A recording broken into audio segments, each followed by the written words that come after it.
பாவக்காய்னாலே கசக்கும். ஆனால் எங்கள் அம்மா பண்ண பாவக்காய் தொக்க ட்ரை பண்ணிங்கன்னா இன்னும் வேணும்னு கேட்பீங்க. And you'll thank me for that. அதுக்கு 10 பல்லு பூண்டு, 2 தக்காளி, 4 வெங்காயம், ஒரு கைப்பிடி அளவு கொத்தமல்லி, ஒரு கைப்பிடி அளவுக்கு கறிவேப்பிலை, 2 பாவக்காய் எடுத்துக்கோங்க. இது நல்லா பொடியாக நறுக்கி வச்சுக்கோங்க ஒரு ஓரமாக. ஸ்டவ் ஆன் பண்ணி ஒரு கடாயில் கட் பண்ண பாவக்காவை சேர்த்து நல்லா ட்ரை ரோஸ்ட் பண்ணிக்கோங்க. அதில் இருக்கிற தண்ணி பதத்தை கம்ப்ளீட்டாக எடுத்துட்டு ஃபுல் ட்ரை ரோஸ்ட் பண்ணி எடுத்து ஒரு ஓரமாக வச்சுக்கோங்க.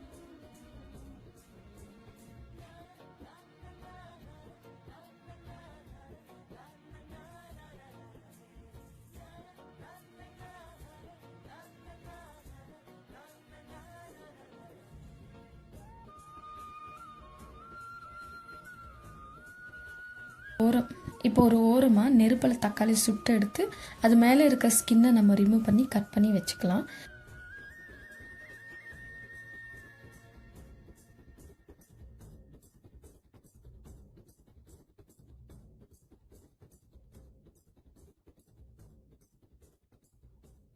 அதே கடாயில் எண்ணெய் காஞ்சதுமே கடுகு சேர்த்து வெங்காயம், கருவேப்பிலை இது நல்லா பொன்னிறமாக வதக்கிக்கோங்க. நம்ம ஆல்ரெடி ட்ரை ரோஸ்ட் பண்ண பாவக்காவை அதில் சேர்த்து 1 டீஸ்பூன் உப்பு, 1 டீஸ்பூன் மஞ்சள்தூள், 2 டீஸ்பூன் ஹோம்மேட் மசாலா இதெல்லாம் சேர்த்து நல்லா வதக்கிக்கோங்க.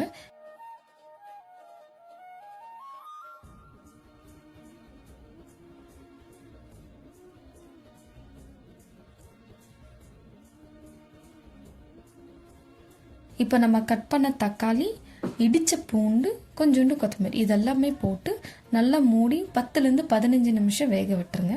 இது